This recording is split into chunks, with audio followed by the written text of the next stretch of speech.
छत पर खेती बाड़ी करने वाला गांव। बाबूजी, अब तो खेतों में खेती करना हराम हो गया है।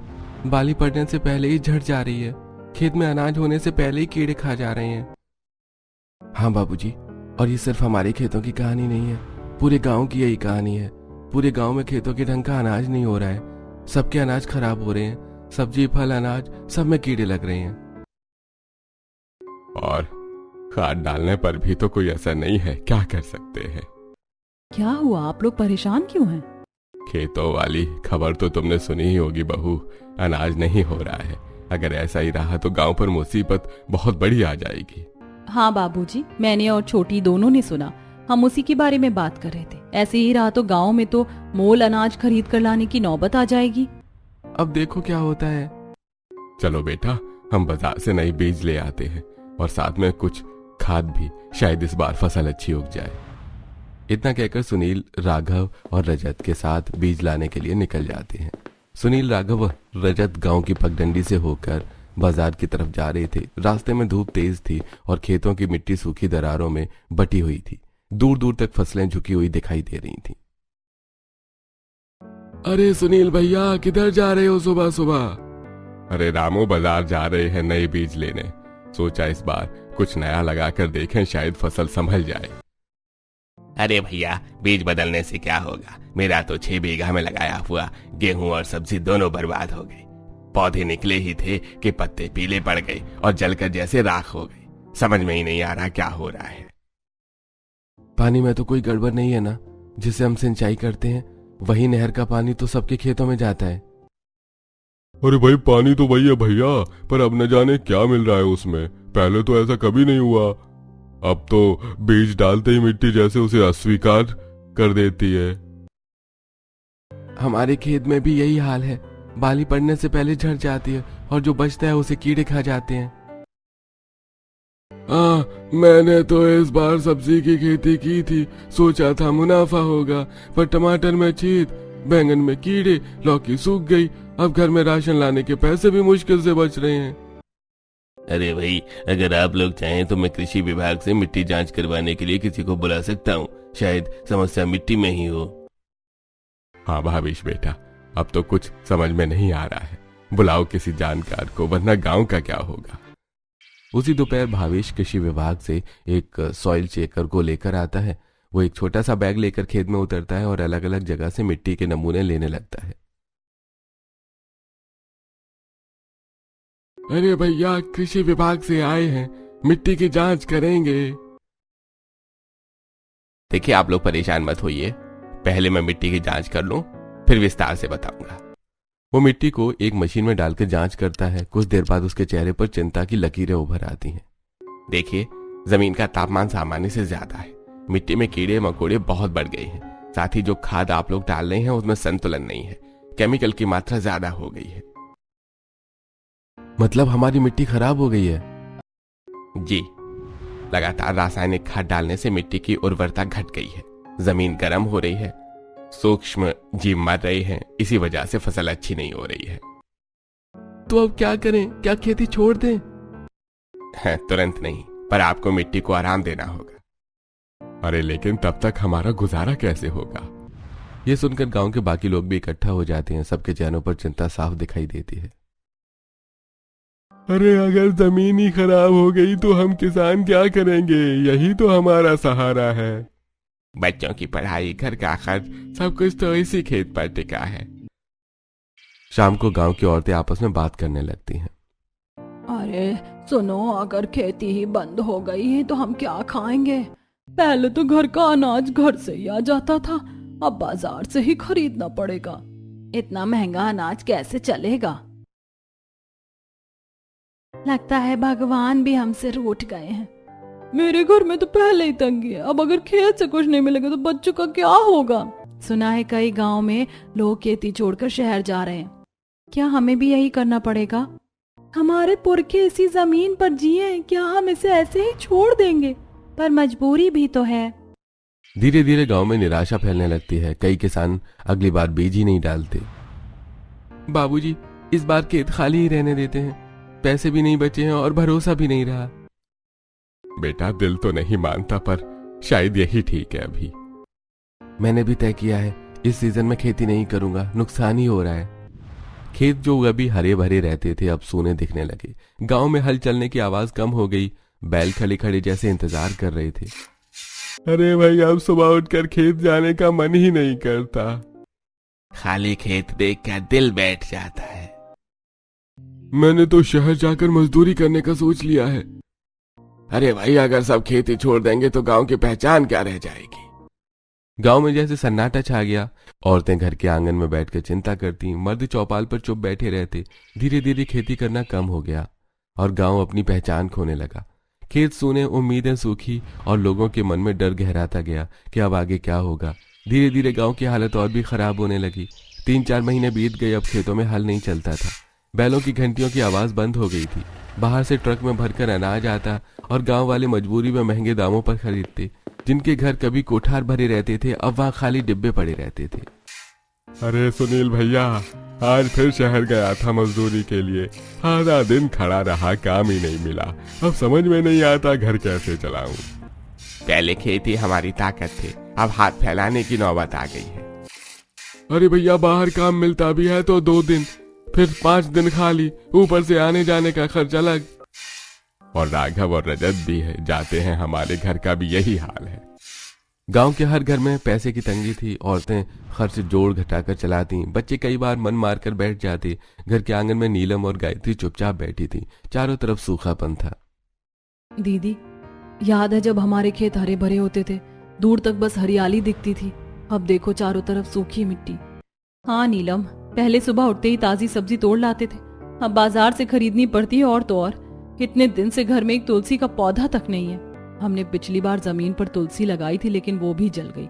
मिट्टी इतनी गर्म हो गई है कि कुछ टिकता ही नहीं। लेकिन नीलम, एक पौधा तो लगा ही सकते हैं, अगर इस बार जमीन में नहीं तो गमले में। हाँ दीदी, गमले में मिट्टी अलग तैयार करेंगे और उसमें गोबर मिलाएंगे, जूठा पानी भी डालेंगे। जैसे दादी कहती थी कि मिट्टी को भी घर जैसा प्यार चाहिए। दोनों बहुओं की आंखों में पहली बार उम्मीद की हल्की किरण जागी। अगले ही दिन वो पुराने टूटे फटे गमले निकाल लाईं। देख नीलम, ये गमला तो ठीक है, थोड़ा टूटा है पर काम चल जाएगा। और ये वाला तुलसी के लिए सही रहेगा, छोटा है पर गहरा है। दोनों ने खेत की मिट्टी लाई, उसमें सूखा गोबर मिलाया, हाथों से अच्छी तरह मसलकर मुलायम बनाया। मिट्टी कितनी सख्त हो गई थी, पर जब इसमें गोबर मिलाया तो कितनी नरम हो गई है। जैसे जिंदगी में प्यार मिल जाए तो दिल नरम हो जाता है। दोनों ने एक गमले में तुलसी और दूसरे में गुलाब का पौधा लगाया। रोज सुबह वो झूठा पानी अलग रखती और उसी से गमलों को सींचती। देखना दीदी, इस बार हम इसे सूखने नहीं देंगे। हाँ, चाहे जितनी मेहनत करनी पड़े, हर रोज पानी देंगे, मिट्टी उल्टेंगे, धूप सही मिले इसका ध्यान रखेंगे। दिन बीतने लगे। पहली छोटी सी हरी कोंपल निकली, फिर पत्ते फैलने लगे। दीदी देखो, तुलसी में नई पत्ती आई है और गुलाब भी देखो, नई टहनी निकल रही है। दोनों रोज सुबह शाम गमलों की देखभाल करती, झूठा पानी डालती, गोबर मिलाती, मिट्टी को ढीला करती। कुछ हफ्तों बाद तुलसी घनी हो गई और गुलाब में कली आई। दीदी देखो तो कितनी सुंदर कली है, जैसे हमारी मेहनत का फल। नीलम, अगर 2 छोटे गमलों में पौधे इतने अच्छे हो सकते हैं तो क्यों ना हम इसी तरह और पौधे लगाएं। हाँ दीदी, क्यों ना हम सब्जियां भी गमलों में उगाएं, खेत की मिट्टी लाकर उसमें गोबर मिलाएं जैसे इन पौधों में किया। अगले ही दिन दोनों ने 5-6 बड़े गमले जमा किए, खेत की मिट्टी लाई, उसमें गोबर मिलाया और टमाटर, भिंडी, मिर्च और बैंगन के बीज डाले। देखना नीलम, अगर ये सफल हुआ तो गांव की तस्वीर बदल जाएगी। हमें कोशिश तो करनी ही होगी, खाली बैठकर रोने से कुछ नहीं होगा। रोज भी गमलों को पानी देती, झूठा पानी डालती, धूप में सही जगह रखती। कुछ ही दिनों में हरे हरे पौधे निकल आए। दीदी, टमाटर का पौधा देखो कितना ऊंचा हो गया है, और ये भिंडी कितनी तगड़ी लग रही है। धीरे धीरे पौधों में फूल आए, फिर छोटे छोटे टमाटर, हरी मिर्च और भिंडी लटकने लगी। दीदी देखो, पहला टमाटर, और ये बैंगन, छोटा सा ही सही लेकिन हमारा अपना उगाया हुआ। दोनों बहुएं खुशी से भर गईं। उस दिन नीलम ने बैंगन तोड़ा। दीदी, आज मैं बैंगन का भरता बनाऊंगी। जब खाना परोसा गया तो नीलम और राघव हैरान रह गए। अरे, ये बैंगन कहाँ से आया? बाजार से तो नहीं लाए थे। फिर बाबूजी, ये हमारे आंगन में उगा है, गमलों में, हमारी छोटी सी खेती। मतलब बिना खेत के भी खेती? अगर आंगन में इतना हो सकता है तो छत पर क्यों नहीं? बैंगन की खुशबू पूरे घर में फैल गई। सुनील ने पहला कौर मुंह में रखा और कुछ पल के लिए चुप हो गए। नीलम, ये बैंगन सच में आंगन में उगा है। स्वाद में तो बिल्कुल अलग मिठास है, जैसे पुराने समय में हमारे खेतों के बैंगन होते थे। और ये टमाटर भी, इसमें खटास कम है और रस ज्यादा। बाजार वाले टमाटर जैसे फीके नहीं है। सच बताओ, ये सब सच में हमारे घर के गमलों से आया है? हाँ बाबूजी, हाँ राघव, ये सब हमारे ही हाथों से लगाए हुए पौधों का है। हमने खेत की मिट्टी लाई, उसमें गोबर मिलाया, रोज जूठा पानी डाला, धूप छांव का ध्यान रखा और देखिए भगवान ने हमारी मेहनत रंग ला दी। बाबूजी, जब जमीन पर कुछ नहीं उग रहा था तो हमने सोचा क्यों ना छोटे स्तर पर कोशिश करें। पहले तुलसी और गुलाब लगाएं, फिर सब्जियां। हमें लगा था शायद नहीं उगेंगी, पर पौधों ने जैसे खुद ही साथ दे दिया। इसका मतलब ये हुआ कि समस्या जमीन की गहराई में है। पर अगर हम मिट्टी को अलग से तैयार करें, उसमें रसायन न मिलाएं, उसे प्यार और देखभाल दें, तो फसल हो सकती है। बाबूजी, अगर आंगन में ये हो सकता है तो क्यों ना हम छत पर भी गमले रखकर खेती करें। वहां धूप भी भरपूर मिलती है और जगह भी खाली पड़ी है। हाँ, छत पर तो काफी जगह है। वहां बड़े बड़े ड्रम रख सकते हैं, मिट्टी भर सकते हैं। धीरे धीरे पूरा घर अपनी सब्जी खुद उगा सकता है। हाँ ठीक है बहुओं, कल से ही छत पर तैयारी शुरू करो। अब हम हाथ पर हाथ रख कर नहीं बैठे। अगर खेत साथ नहीं दे रहे हैं तो हम घर को ही खेत बना देंगे। अगले ही दिन से घर की छत पर हलचल शुरू हो गई। पुराने ड्रम, टब, टूटे बाल्टी सब इकट्ठा किए गए। खेत से मिट्टी लाई गई, उसमें गोबर, सूखी पत्तियां और राख मिलाई गई। दीदी देखो, छत पर कितनी खुली हवा है। यहाँ पौधे और अच्छे होंगे और हम रोज ऊपर आकर इन्हें देख सकेंगे, जैसे अपने बच्चों की तरह। कुछ ही दिनों में छत पर कतार से गमले सज गए। टमाटर, मिर्च, भिंडी, बैंगन, लौकी, धनिया, हर तरह के बीज डाले गए। कुछ हफ्तों बाद छत हरी भरी नजर आने लगी। एक दिन पड़ोस की सुषमा सब्जी लेकर आई।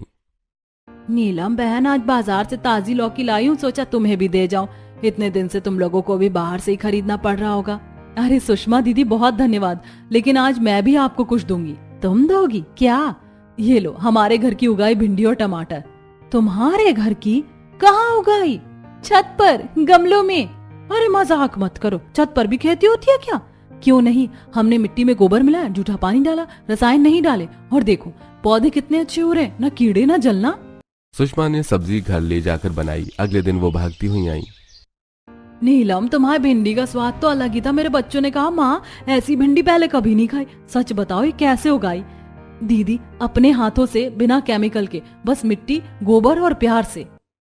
क्या मैं भी कोशिश कर सकती हूँ? मेरे घर की छत भी खाली है, क्यों नहीं हम साथ मिलकर लगाएंगे। कुछ ही दिनों में सुषमा की छत पर भी गमले सज गए। फिर राधा आई, फिर काव्या, फिर चित्रा। अगर तुम्हारे घर में हो सकता है तो हमारे यहाँ भी होगा, हमें भी सिखाओ। अब हम बाजार पर निर्भर नहीं रहेंगे। शायद भगवान ने हमें रास्ता दिखाया है। धीरे धीरे वो खबर पूरे गांव में फैल गई। चौपाल पर चर्चा होने लगी। अरे मैंने सुना है सुनील के घर की छत पर खेती हो रही है। छत पर भी खेती होती है क्या? अरे भाई चलो, चलकर देखते हैं। सब गांव वाले छत पर पहुंचे तो हरी भरी सब्जियां देखकर दंग रह गए। देखो भाइयों, खेतों ने साथ छोड़ा तो हमने घर को ही खेत बना लिया। अब धीरे धीरे हम अनाज भी उगाने की कोशिश करेंगे। अगर पूरा गांव अपनी अपनी छत पर खेती करे तो हमें बाहर से अनाज मंगाने की जरूरत नहीं पड़ेगी। अरे भाई, तो देर किस बात की है, आज से ही हम भी शुरू करेंगे। कुछ ही महीनों में गांव की तस्वीर बदलने लगी। हर घर की छत पर गमले दिखने लगे। टमाटर की लालिमा, मिर्च की हरियाली, भिंडी की कतारें। औरतें आपस में बीज बदलती, मिट्टी तैयार करती, मर्द पानी भरते, ड्रम सजाते। गांव की पहचान फिर से हरियाली बनने लगी, लेकिन इस बार खेतों में नहीं, घरों की छतों पर। सुबह होते ही हर घर की छत पर हलचल दिखाई देती। कहीं पानी डाला जा रहा था, कहीं नई पौड़ तैयार की जा रही थी। दीदी देखो ना, पहले हमारा गांव सूना लगता था, अब ऊपर से देखो तो हर छत पर हरियाली ही हरियाली है। सच कह रही हो नीलम, अब तो लगता है जैसे हमारा गांव आसमान के करीब आ गया हो। जमीन सूनी है लेकिन छतें जी उठी हैं। कुछ महीनों में लोगों के घरों में सब्जियों की भरपूर पैदावार होने लगी। सिर्फ टमाटर, भिंडी, बैंगन ही नहीं, अब लोगों ने आटा के लिए ज्वार और बाजरा भी बड़े ड्रमों और टबों में उगाना शुरू कर दिया। अरे सुनील भैया, देखो मेरे घर की छत पर ज्वार की फलियां निकल आई हैं। पहले तो सोचा था मजाक लगेगा, पर अब तो आटा भी अपना ही होगा। हाँ, यही तो असली जीत है रामू। अब जब हम खुद उगाएंगे तो भरोसा भी रहेगा और स्वाद भी। मैंने तो बाजरा लगाया है। 2 मंजिला घर है मेरे, नीचे की छत पर सब्जी और ऊपर वाली छत पर अनाज। अब बच्चों को भी समझ आने लगा है कि मेहनत से सब मुमकिन है। और मेरी पत्नी ने तो धनिया, मेथी और पालक इतनी उगा ली है कि आधी मोहल्ले में बांटनी पड़ती है। जिनके 2 मंजिला घर थे वो दोनों मंजिलों पर खेती करने लगे। जिनके 1 मंजिला घर थे वो अपनी एक ही छत की छोटे खेत की तरह सजा लेते। हर घर अपनी जरूरत के हिसाब से योजना बनाने लगा। बहन, मेरे यहाँ लौकी बहुत हो गई, पर बच्चों को कद्दू पसंद है। अगर तुम्हारे यहाँ कद्दू हो तो बदल ले। क्यों नहीं दीदी, हमारे यहाँ कद्दू भी और टमाटर भी। चलो, आज से बाजार जाने की जरूरत ही नहीं, हम आपस में ही बदल लेंगे। देखो ना, पहले बाजार से महंगी सब्जी खरीदनी पड़ती थी, अब हम खुद उगा रहे हैं और आपस में बांट भी रहे हैं। और सबसे बड़ी बात, ये सब बिना केमिकल के हैं। बच्चों को भी डर नहीं है कि कुछ मिलावट है। धीरे धीरे हर घर में जरूरत से ज्यादा अनाज और सब्जी होने लगी। लोग अब सोचने लगे कि क्यों न इसे बाजार में बेचा जाए। बाबूजी, अब हमारे पास इतना अनाज और सब्जी है कि घर में ही खत्म नहीं हो पा रही। क्यों न बाजार में बेचकर थोड़ा पैसा भी कमा लें। हाँ बेटा, ये सही समय है। जब मेहनत का फल मिल रहा है तो उसका लाभ भी होना चाहिए, लेकिन याद रखना, ईमानदारी और गुणवत्ता से समझौता नहीं होगा। अगले ही हफ्ते गांव के कुछ लोग अपनी छत की उगाई सब्जियां लेकर बाजार पहुंचे। टमाटर चमक रहे थे, मिर्च हरी और ताजी थी, ज्वार बाजरे की बालियां भी साथ में थीं। अरे भाई, क्या सब्जी कितनी ताजी कैसे है और स्वाद भी अलग लग रहा है। यह हमारे गांव की छतों पर उगाई हुई सब्जी है, बिना किसी रसायन के, पूरी तरह से जैविक। अरे, सब तो दाम भी अच्छे मिलेंगे भाई। ऐसी सब्जी तो शहर में लोग ढूंढते हैं। देखते ही देखते गांव की सब्जी अच्छे दामों में बिकने लगी। लोग खास तौर पर पूछने लगे, छत वाली सब्जी है क्या? एक दिन बाजार में एक अमीर सेठ आया। ये सब्जी कहां से लाए हो तुम लोगों ने? सेठ जी, हमारे गांव की छतों पर उगाई है, पूरी तरह से जैविक, बिना केमिकल के। अरे वाह, ये तो सच में लाजवाब है। मैं इसका 3 गुना दाम देने को तैयार हूँ। बस हर हफ्ते मुझे यही माल चाहिए। 3 गुना? हाँ, क्योंकि ऐसी शुद्ध सब्जी शहर में मिलती नहीं है। लोग इसके लिए ज्यादा पैसे देने को तैयार हैं। सेठ के 3 गुना दाम देने की खबर गांव में आग की तरह फैल गई। लोगों का हौसला और बढ़ गया। अब तो और पौधे लगाएंगे। अगर मेहनत का इतना फल मिल रहा है तो क्यों रुके। अरे, अब तो अगली मंजिल पर भी दम रखूंगा, ज्यादा उत्पादन होगा। देखो नीलम, तुम्हारी एक छोटी सी शुरुआत ने पूरे गांव की किस्मत बदल दी। दीदी ये सब मिलकर किया है। अगर सब साथ ना देते तो कुछ भी संभव नहीं था। अब हमारा गांव सिर्फ गांव नहीं, एक मिसाल बन गया है। धीरे धीरे दूर दूर तक लोगों की छतें हरी दिखाई देने लगी। ऊपर से देखने पर लगता था जैसे खेत आसमान में उगाए हों। नीचे के खेत अभी भी खाली थे, पर लोगों के चेहरे पर फिर भी मुस्कान लौट आई थी। कभी सोचा नहीं था कि छतें खेत बन जाएंगी। भगवान ने रास्ता बंद किया था, पर नया रास्ता भी दिखा दिया। अब चाहे जमीन साथ दे या नहीं, हम मेहनत से अपनी राह खुद बना लेंगे। इसी तरह दिन बीत गए। समय के साथ गांव की आमदनी धीरे धीरे पटरी पर आ गई। छतों की खेती से लोगों को इतना ज्यादा उत्पादन मिलने लगा कि खाने के साथ साथ बेचने के लिए भी पर्याप्त अनाज और सब्जी होने लगी। बाजार में छत वाली जैविक सब्जी की मांग बढ़ती गई। गांव वालों की जेब में अब पहले से ज्यादा पैसे आने लगे। राघव बेटा, याद है वो दिन जब हम सोचते थे कि अब गांव खत्म हो जाएगा। आज देखो, छतों की वजह से फिर से घर घर चूल्हा जल रहा है। हाँ बाबूजी, सच कहूं तो अगर नीलम और गायत्री दीदी ने हिम्मत न दिखाई होती तो हम सब शायद शहरों में मजदूरी कर रहे होते। ये तो अब तो लोग हमारे गांव की मिसाल देते हैं, कहते हैं जहां खेत सूख गए वहां छतें हरी हो गई। इसी खुशहाली के बीच सुनील के तीसरे बेटे नीरज का रिश्ता तय हो गया। लड़की का नाम था पायल, पढ़ी लिखी, समझदार और शहर में वैज्ञानिक के रूप में काम करने वाली। शादी धूमधाम से हुई और पायल विदा होकर सुनील के घर आ गई। पायल जब पहली बार छत पर गई तो वो ठिठक कर खड़ी हो गई। चारों तरफ हरियाली, कतार से लगे ड्रम, टमाटर की लटकती बेलें, ज्वार की बालियां और नीचे खेत सूने।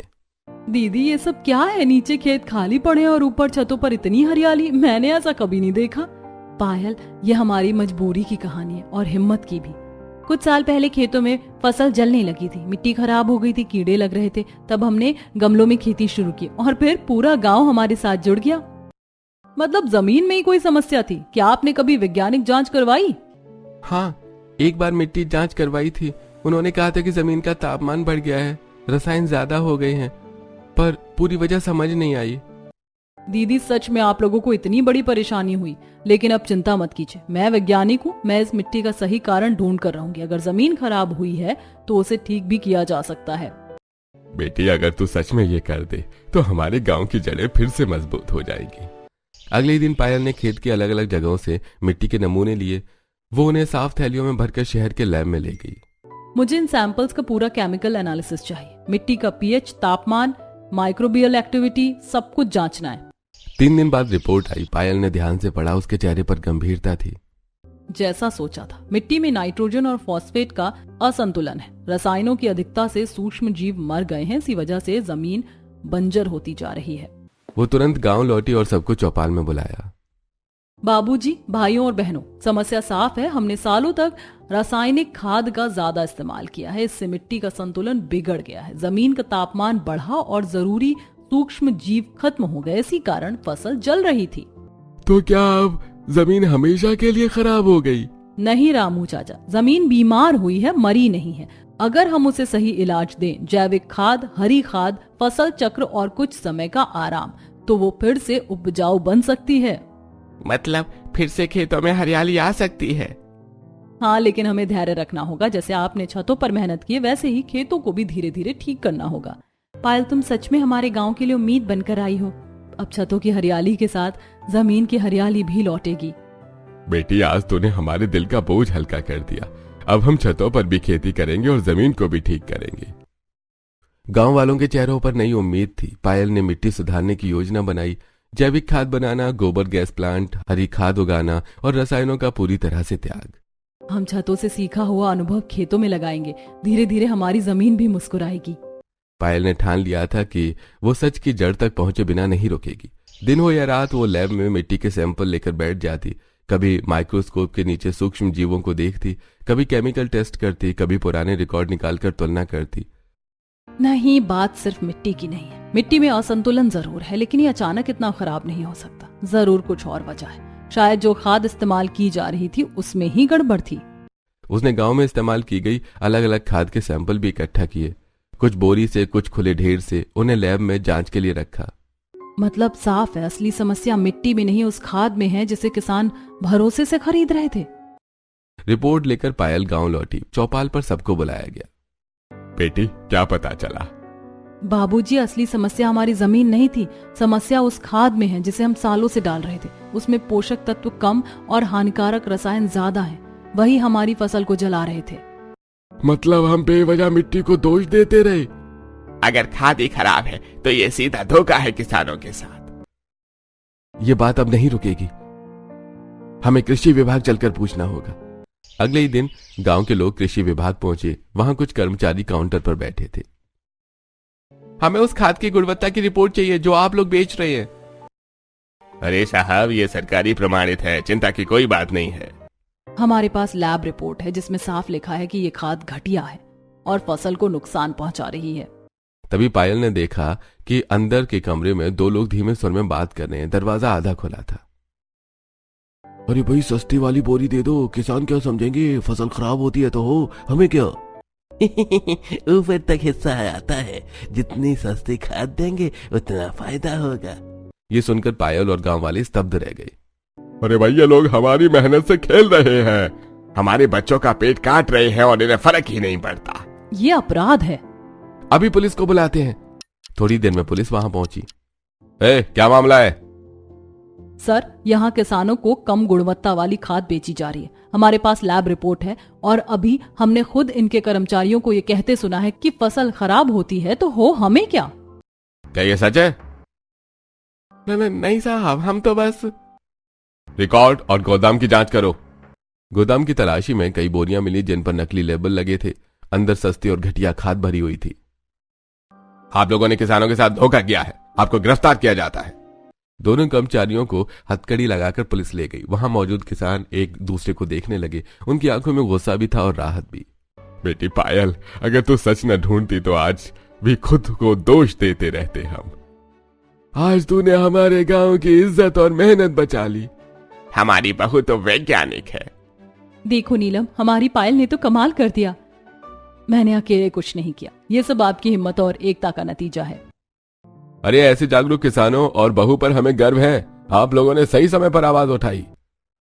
उस दिन गांव में उत्सव जैसा माहौल था। लोगों ने पायल की तारीफ की। छतों की हरियाली के साथ अब खेतों की वापसी की उम्मीद भी जाग चुकी थी।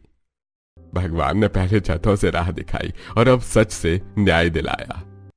कृषि विभाग की सच्चाई के सामने आने के बाद गांव में जैसे एक नई ऊर्जा भर गई थी। पायल ने ठान लिया था कि अब वो सिर्फ दोष उजागर करके नहीं रुकेगी, बल्कि खेतों को पूरी तरह स्वस्थ भी बनाएगी। कुछ दिनों बाद पायल शहर के लैब से एक खास लिक्विड घोल लेकर गांव लौटी।